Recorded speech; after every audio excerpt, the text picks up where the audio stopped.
Ahoy, my friends, Ryder here, and welcome back to another Final Fantasy VII Ever Crisis video. Today, I'm going to be jumping into the new battle ranking number 8, and I'm going to be going into the Bahamut fight. I'm going to show you guys a team that can clear the stage level 250, and so unlock all the rewards that come with this. This team was inspired by a friend of mine's team, GFree, so thank you very much for the share of the build, my friend. And so that being said, let's just get straight into the battle ranking and hopefully clear it in one go. There is a little bit of RNG because you do have to, or at least for me, I have to survive the second dive bomb from Bahamut. And if it targets the wrong person, it can be very, very hard to survive. So it's really just going to depend on your guys' team. GFree's team was able to clear it before the dive bomb, but I wasn't able to stack quite as much DPS as my friend. So it's really just going to depend on your guys' overall setup. Alright, so that being said, let's go to free challenge. We're going to go to Bahamut. Bahamut free challenge right here. Alright, as you can see, current stage level 250, total bonus plus 1,150%. We're going to confirm that, and then I'm going to go down to the team that I have chosen. So this is a team that is not utilizing any DPS weapon.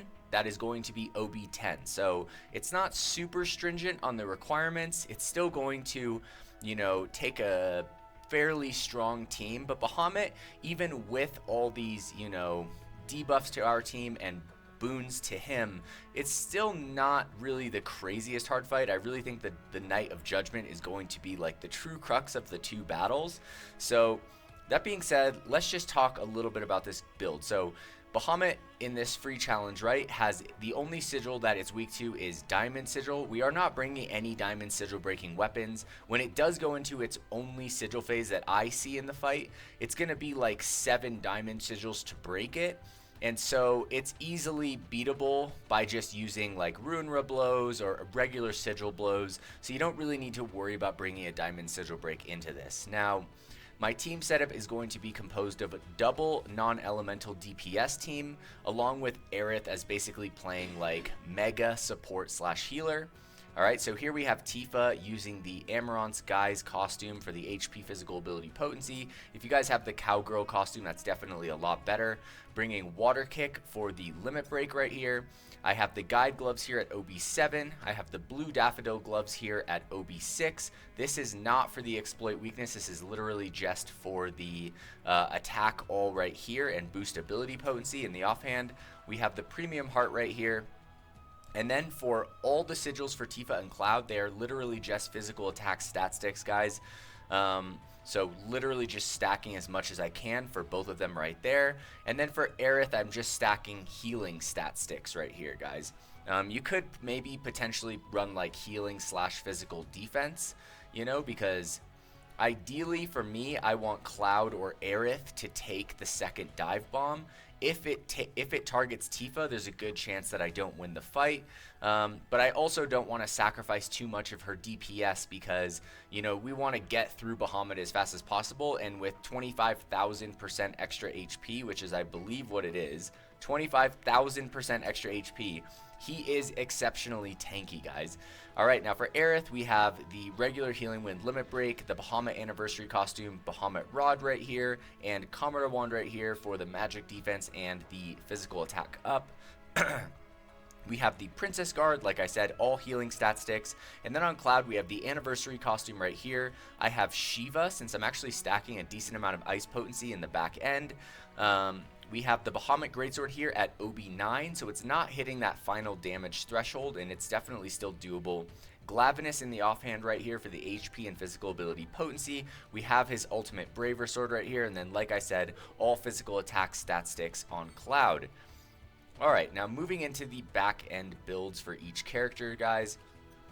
Tifa is going to be sitting at 13.1k HP, 11.8k physical attack. She's got 148 physical defense and 143 magic defense. So you don't need insane amounts of magic defense to survive the, I believe, 2 Mega Flares that we are going to take. The physical defense is a little bit tricky and really can just depend on the RNG of the fight.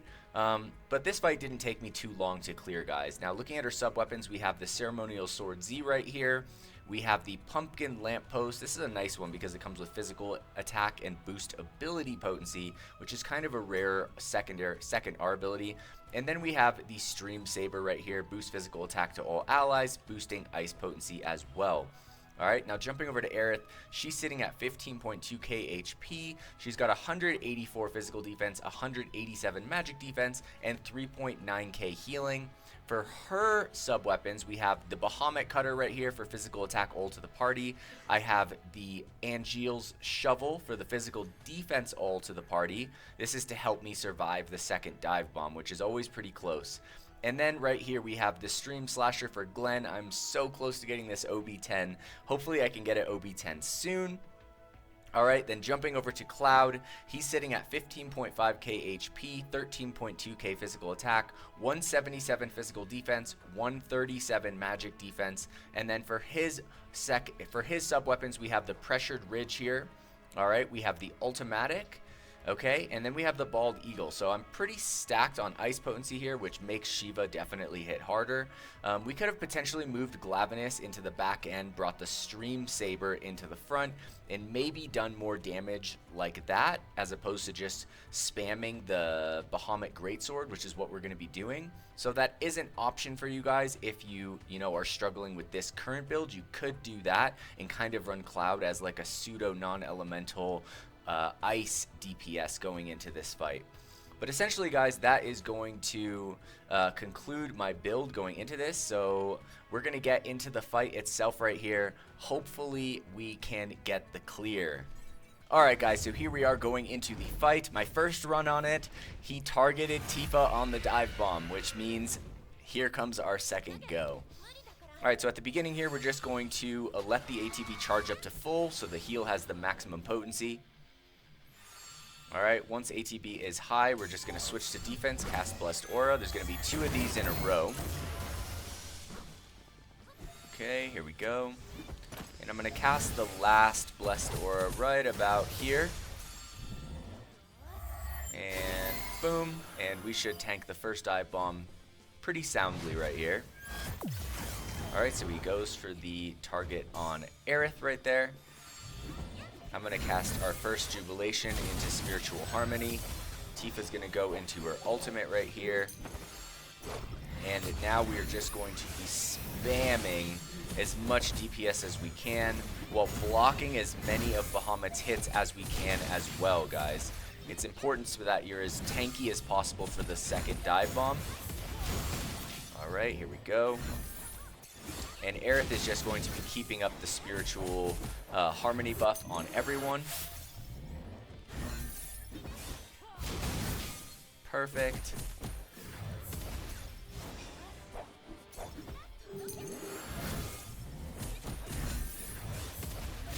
And looking pretty good here so far. Tifa's physical attack buff wore off. There we go, recasting it again. Once we hit the 3 right here, we're going to cast our first limit breaks. Alright, so in about 3, 2, 1, and there it is. Alright, so we'll get a little bit of a cancellation. It does look like Applebot patched the cancellation downtime. You'll see the 3 come back pretty damn fast after this. So it's definitely not like what it was before, where you would get like an extra 6 seconds or something. Alright, there we go. Mega Flare bar almost fully taken down. There goes the 3. And going for the break on the bar right here. Back into Spiritual Harmony. But essentially we're just spamming as much DPS as possible here, guys.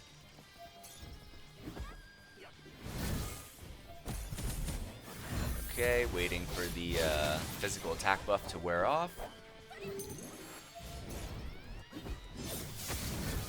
Trying to block as many of those attacks as possible, like I said. Here comes the spin attack.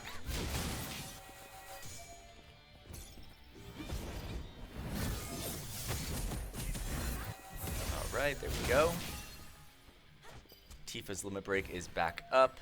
Cloud's is almost up. He lost the physical attack buff. Gonna go into this right here. Block the Evo strikes. Alright, here we go.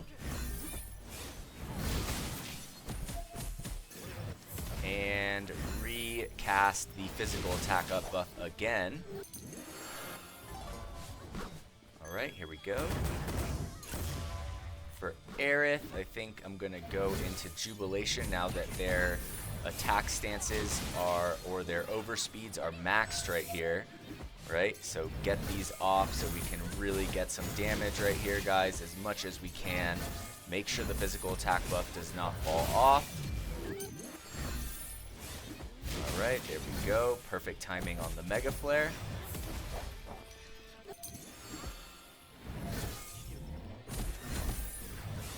Alright, and we are in pretty good standing right here.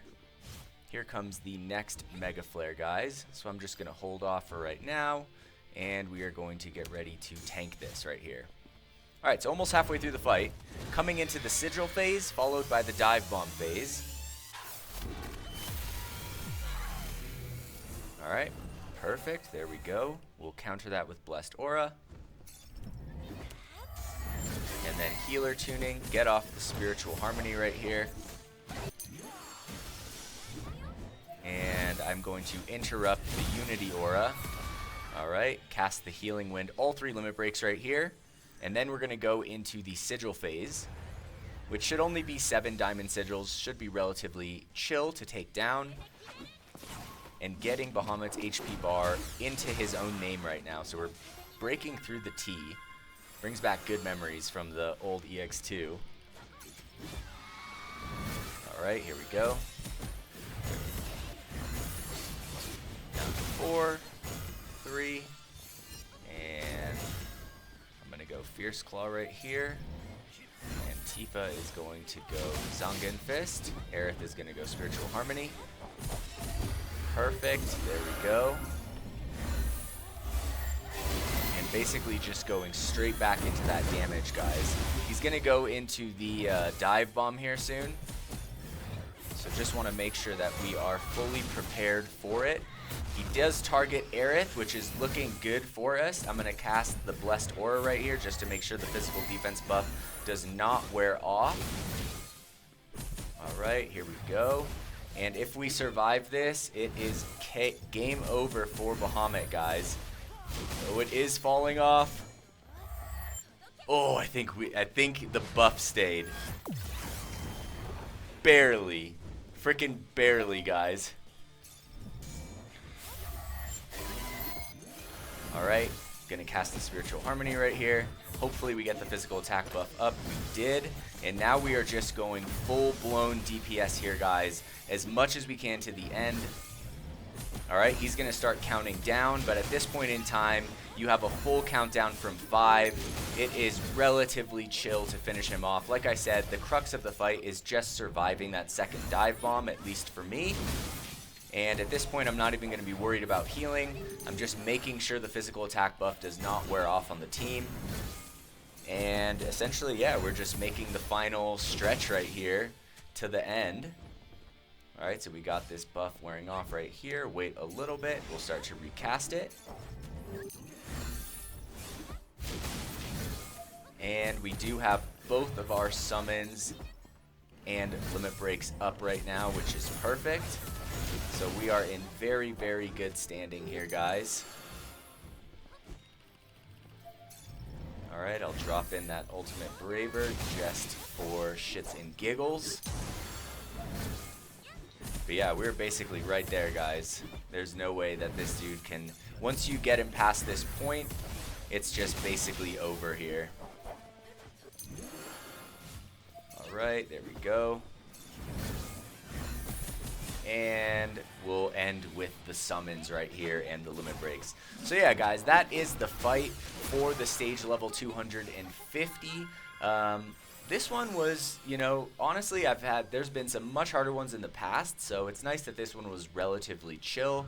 I hope that this guide helps you guys clear this fight, get all the rewards, and as usual, if you guys have any questions regarding the fight, your team, you know, struggles that you guys are having, I'm always happy to help any of you guys. Just drop a comment or DM me in the Discord. I can take a look at your team and help you guys out as best I can. Once again, thank you to my friend GFree for this really good build that allowed me to get the stage level 250 challenge. So that being said, guys, I hope you guys enjoyed this video today. If you did, please don't forget to drop a like, subscribe to the channel for more Final Fantasy VII Ever Crisis content, and if you're looking for a cool Ever Crisis community, a big database of players, we have a Discord. There is a link to join in the description of all my videos. The Discord is called the Curseborn.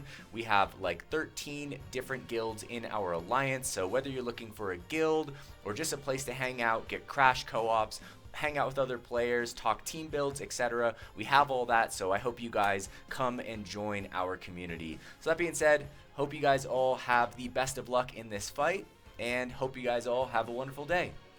Peace.